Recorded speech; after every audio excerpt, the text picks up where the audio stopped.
O tema da palavra de hoje é a vida não é fácil.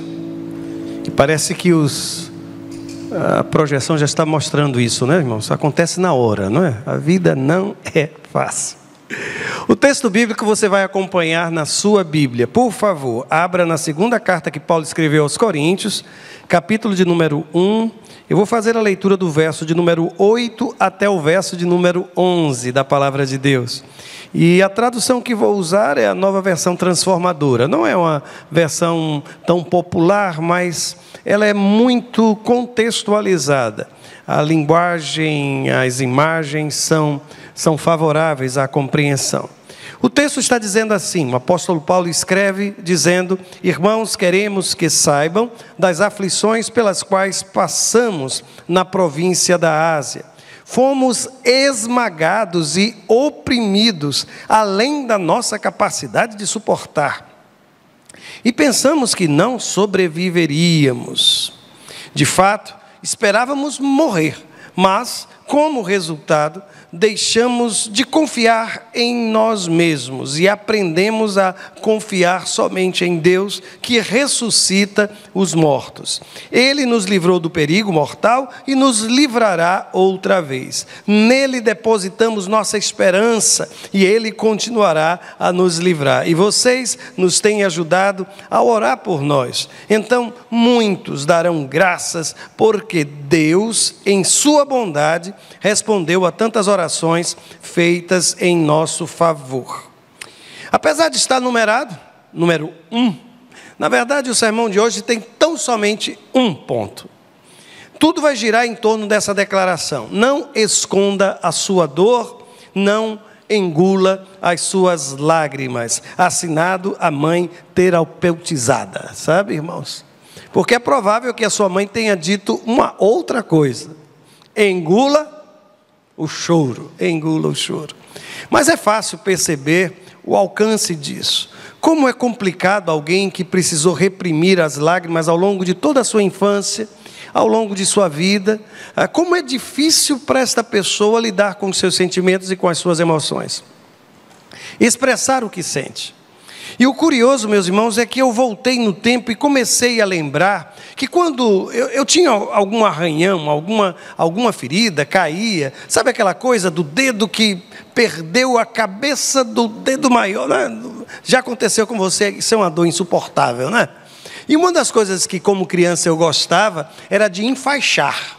Quanto mais gaze, quanto mais atadura, melhor. E você chegar na escola com o braço envolvido em uma gaze, você passou por isso, foi criança como eu? Pois bem, não teve isso com vocês, mas esse povo não sabe o que é isso. Quem aqui nunca sonhou? Por favor, é só uma lembrança histórica de quebrar o braço e usar um gesso para poder chegar na... Muita gente teve esse tipo de sonho. É estranho, mas a gente de algum momento desejou. Mas uma coisa curiosa que eu me lembro é que a mamãe dizia que não podia colocar muita gaze e muita atadura porque a ferida precisava respirar. Não podia abafar. E eu comecei a pensar, lembrando disso, que feridas precisam respirar, sejam no corpo ou sejam na alma. Não adianta a gente querer abafar, não adianta a gente querer cobrir, não adianta a gente querer envolver, não adianta a gente querer calar o choro, calar ou engolir a lágrima.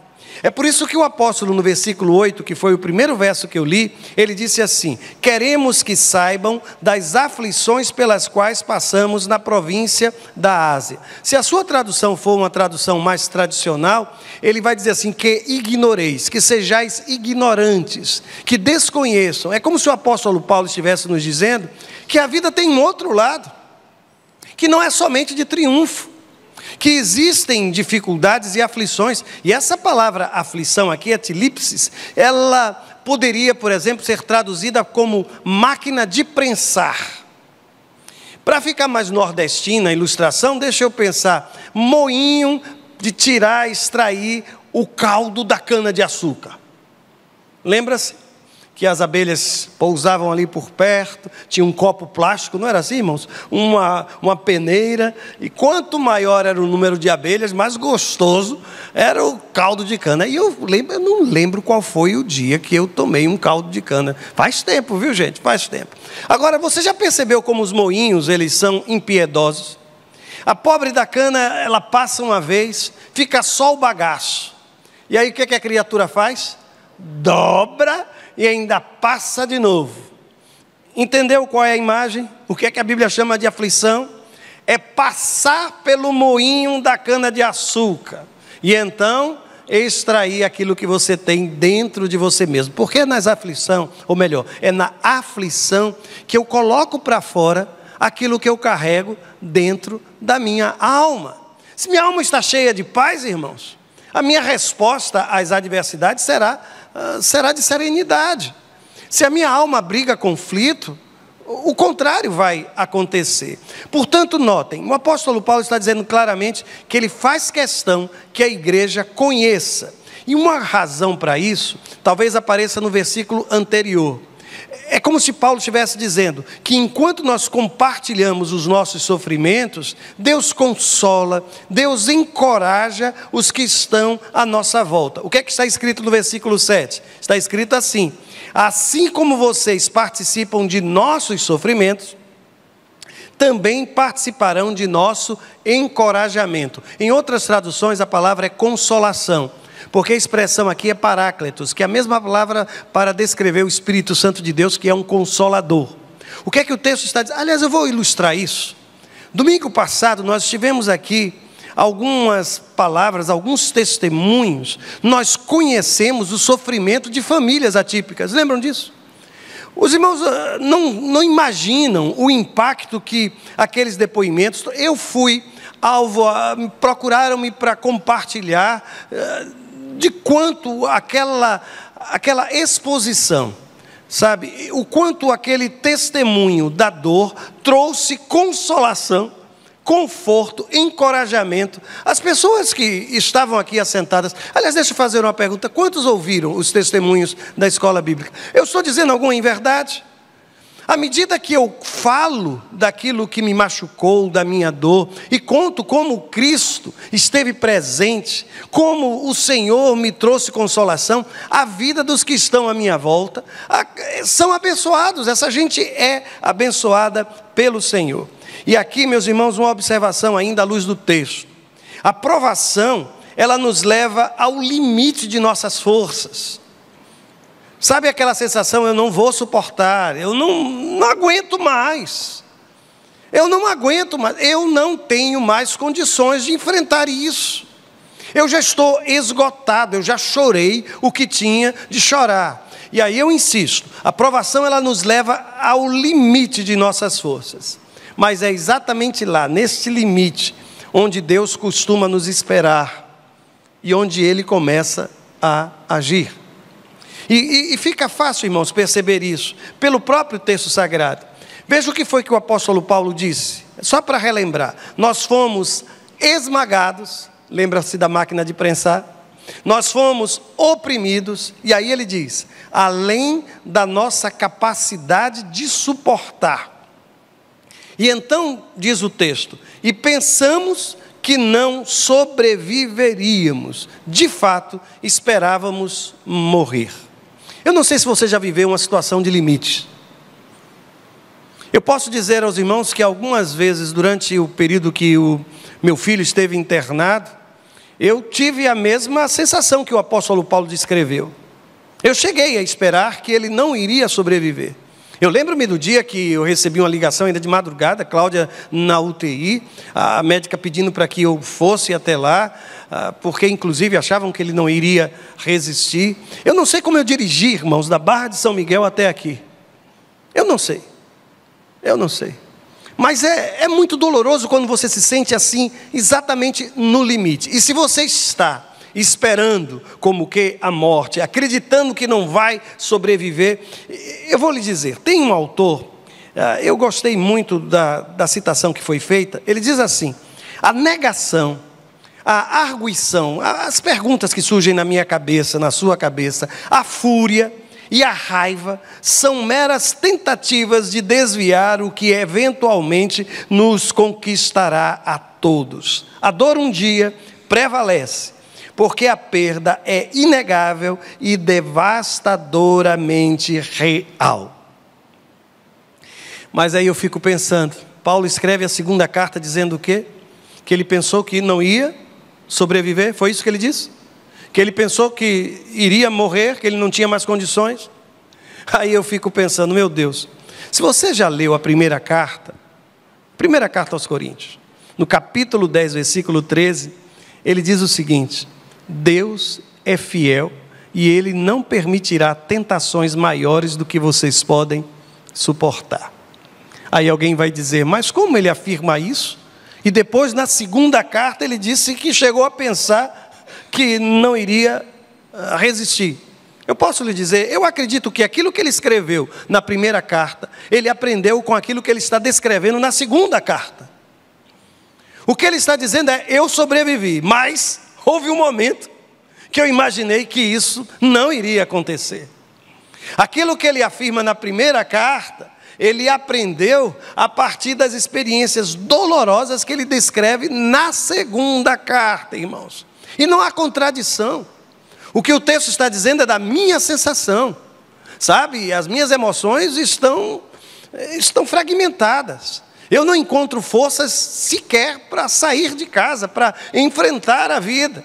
Mas uma coisa eu sei, ainda que eu tenha pensado que eu não iria resistir, o Senhor esteve comigo, e eu posso dizer uma coisa, Ele não vai permitir que alguma coisa aconteça comigo ou com você, que Ele não venha nos dar um escape, e que a gente não possa suportar debaixo da sua graça, escondido, sabe? No esconderijo do Altíssimo, à sombra do Onipotente. É isso, meus irmãos, é isso. E tem mais, em meio ao sofrimento, eu tenho percebido que a nossa confiança, ela é destruída e restaurada, recolocada no chão e é reconstruída. Eu vou mostrar-lhes onde isto aparece. No versículo de número 9, está escrito assim: como resultado daquela experiência de ser levado ao extremo, sabe, de achar que não ia conseguir resistir, aí ele diz que como resultado disso, aí ele deixamos de confiar em nós mesmos, e aí ele diz, e aprendemos a confiar somente em Deus, que ressuscita os mortos. E aí você me pergunta, por que, pastor, nós somos às vezes levados ao extremo? Por que eu chego a uma situação como essa? Porque enquanto houver ainda resistência, enquanto eu continuar achando que eu vou sozinho resolver, é sinal de que a prensa, o moinho, ainda tem bagaço para passar, sabe, irmãos?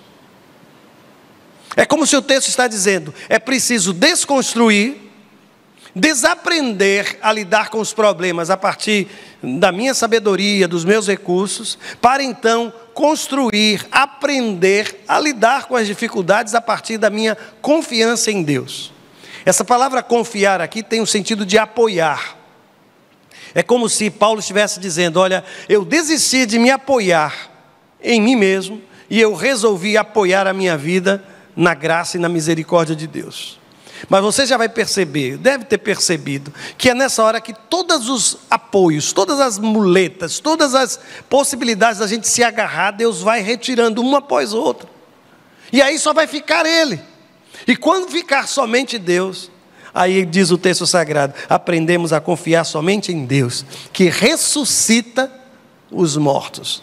Se eu estava pensando que ia morrer, eu começo a pensar que se eu morrer, meu Deus vai me ressuscitar. Onde é que tem uma história assim, irmãos? Onde tem uma história assim? Abraão com Isaac. O que é que o texto de Hebreus diz? Que Abraão colocou Isaac em sacrifício, porque ele tinha uma certeza que mesmo que Deus matasse o seu filho, o que é que ele iria fazer? Ia ressuscitar Isaac para lhe dar, porque Deus tinha dito que Isaac era o filho da promessa. Portanto, a palavra do Senhor seria preservada, seria preservada. Agora, só uma palavrinha, viu, irmãos? Quando Deus lhe impedir de fazer alguma coisa, ou retardar o movimento, a velocidade, agradeça. Como assim, pastor? É isso que eu estou lhe dizendo. Se Deus está lhe impedindo de fazer alguma coisa, agradeça. O Senhor sabe o que está fazendo, porque Ele está retardando. E eu vou mostrar-lhes por quê. Tem um texto em Atos, capítulo 16, versículo 6, que a Bíblia diz que Paulo está fazendo o seu planejamento de viagem missionária. E aí o texto diz assim: em seguida, Paulo e Silas viajaram pela região da Frígia e da Galácia, pois o Espírito Santo os impediu de pregar a palavra na província da Ásia. Ele sempre teve um desejo tão grande de ir para a Ásia, irmão. E Deus disse: olha, ainda não é o tempo, você ainda não está preparado para o que você vai enfrentar. Aí diz a Bíblia que o Espírito Santo impediu, depois ele vai, mas agora não.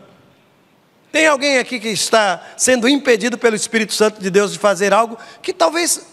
Gente, vocês acham que Deus não ama os asiáticos? Vocês acham que Deus não tem como propósito levar a palavra ao coração, ou não tinha como propósito levar a palavra ao coração daquela gente? Claro que tinha, irmãos. O seu motivo, a sua motivação pode ser justa, pura, razoável, mas há momentos em que Deus olha para você e diz: mas não vai fazer agora? Mas Senhor, os asiáticos precisam ouvir a tua palavra. Você não está preparado para as provações que você vai enfrentar naquele lugar. Você ainda não está preparado, e aí você reclama. Você acha que Deus está fechando portas? Que bom que Deus fechou. Porque a Bíblia me diz que a porta que Ele fecha, meu irmão, não tem quem abra. Mas também a porta que Ele abre, não tem quem fecha. Está escrito no livro de Apocalipse, está escrito. E observe, Deus nunca nos disse que tudo será fácil para o que crê. O que Ele nos disse, o que é, irmãos? É que tudo é possível. Possível e fácil são as mesmas coisas? Não. Ele está dizendo que é possível. Agora, vai ser custoso, trabalhoso, mas é possível. Então, se as coisas estão muito fechadas, se você está vivendo um momento em que você diz: meu Deus, eu não tenho mais condições de lidar com isso, eu não tenho mais, não está sendo fácil, está tudo bem. Agora, Deus não está lhe dizendo que não é, que é impossível, que pelo fato de ser difícil, isso não quer dizer que seja para Deus impossível, porque Deus é especialista, irmãos, em descomplicar aquilo que aos meus olhos está complicado. Deus é especialista em abrir caminhos quando eu não estou enxergando nenhuma saída. Deus é especialista em transformar aquilo que eu pensei: não, agora virou lixo. Aí Deus me devolve com significado, com sentido, e aquilo que era lixo se torna precioso. Deus é especialista nisso, irmãos. Deus é especialista. E vou mais longe, sabe?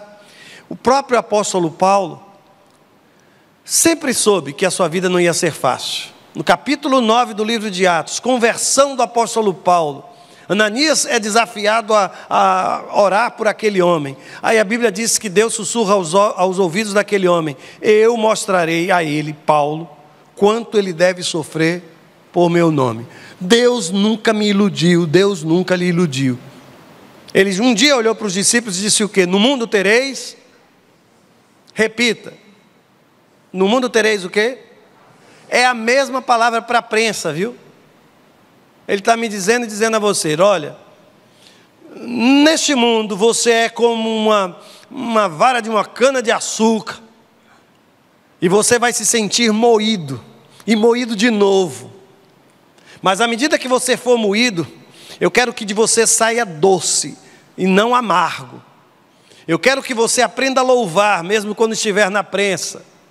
Eu quero que você aprenda a agradecer, mesmo quando estiver espremido e afligido. Eu quero que você testemunhe, mesmo quando estiver cercado de dificuldades. Eu mostrarei quanto ele deve sofrer, padecer em meu nome. Agora, me permita só terminar lhe dizendo o seguinte: que Deus continua respondendo orações, irmãos. Deus continua respondendo orações. Eu não sei que Deus é esse. Aliás, eu acho que até vou gravar alguma coisa sobre isso. Eu estive falando no encontro que a gente tem lá no Farol da Ponta Verde, que algumas pessoas às vezes concebem a espiritualidade como uma busca por uma força. Já ouviu falar de uma força que orienta o universo. Quando eu esvazio de Deus a sua personalidade, o fato de que Ele é uma pessoa, e eu considero o absoluto apenas como... Eu creio que existe uma força, deixa eu só lhe dizer, força não tem vontade, força não tem sentimentos, força é para ser manipulada, força não atende oração, não escuta, força não estabelece relacionamento. É por isso que essa espiritualidade que está sendo cultivada, irmãos, ela não é firmada na figura de Deus, de um Deus pessoal. É firmada no autoconhecimento. E sabe qual é o resultado disso? O Deus que é elaborado a partir dessa experiência vai se transformar, ou vai ser criado à imagem e semelhança do homem. É um movimento inverso. Feuerbach dizia isso, que na verdade, num processo assim, não é que o homem tenha sido criado à imagem e semelhança de Deus, mas é o homem que acaba criando um Deus, a sua imagem e a sua semelhança. Mas eu vou insistir, Deus continua respondendo orações. Deus continua respondendo orações. E o apóstolo Paulo diz isso, lá no versículo 11. Ele diz que Deus, em sua bondade, quando ele estava lá na Ásia, que enfrentou a perseguição, provavelmente por conta lá daquela situação em Éfeso, que alguns vieram da Ásia e acabaram determinando até expulsão, ele quase que era morto daquele lugar. E ele chega a dizer, olha, eu me vi quase levado à morte. Mas aí ele vai dizer, Deus em sua bondade respondeu a tantas orações feitas em nosso favor. É tão bom quando eu vejo um homem de Deus percebendo que aquilo que está acontecendo de miraculoso, de sobrenatural na sua vida, é fruto da oração do povo de Deus. Soberbo é o pastor que imagina que as vitórias que Deus tem concedido ao seu rebanho são resultados de sua ação sábia, de sua palavra sempre bem pesada, abalizada. Meus irmãos, sabem, muitas vezes o poder que emana do púlpito, ele vem dos joelhos que se dobram em função ou em favor daquele que estará pregando. Estão entendendo? Nós precisamos entender que uma reunião como essa, um culto em que nós somos desafiados a estar orando uns pelos outros, é culto onde Deus manifesta a sua graça e o seu poder. É onde milagres acontecem. É onde gente que entra achando que está no limite, que não tem mais como suportar, sai deste lugar com uma convicção profunda de que não está sozinho, de que Deus está comigo. E querem saber uma coisa preciosa? É que você vai sair daqui com aquela sensação, aquele irmão que estava ao meu lado disse que ia orar por mim. Aquele homem, aquela mulher está intercedendo por mim. É por isso, meus irmãos, que eu volto a dizer, a vida não está fácil. E eu tenho uma notícia desastrosa para lhe dar. Vai ficar mais complicado ainda. À medida que estamos vivendo a fase dos últimos dias, sabe? A Bíblia me diz que a iniquidade ela vai se multiplicar. E como resultado, o amor de muitos esfriará. O apóstolo Paulo escrevendo a Timóteo, olha, saiba que nos últimos dias vão aparecer pessoas com desvios de comportamento terríveis. O amor sofrerá um desvio, ao invés de amar a Deus, vão estar amando a prata, amigos dos prazeres. Lembram-se daquela relação que ele coloca? Mas eu quero lhe dizer que o Deus que responde orações vai continuar ao lado do seu povo.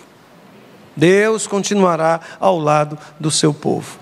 E é isso que nós vamos clamar agora diante do Senhor. Eu vou sugerir que essa pessoa que está ao seu lado seja alvo de sua oração.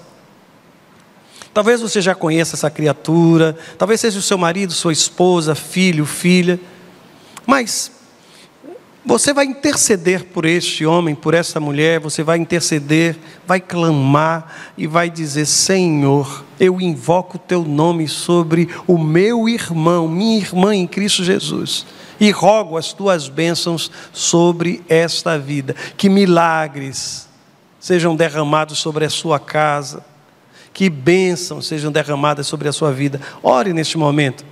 Vai ser o nosso momento de oração. Ao invés de orarmos por nós mesmos, nós vamos orar por aqueles que estão à nossa volta.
Meu Senhor, nesse momento nós estamos intercedendo uns pelos outros.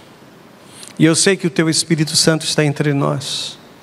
O que eu quero suplicar, Pai, é que o milagre do conforto e da consolação, do encorajamento, seja derramado sobre a Tua igreja nesta hora. Aqueles que estão nos acompanhando, mesmo distantes, sejam tocados, ó Pai, pelo Teu Espírito neste momento. Se há alguém vivendo na tensão, no limite, eu suplico, meu Pai, devolve o ânimo, restabelece, Senhor, o ânimo no coração deste homem e desta mulher.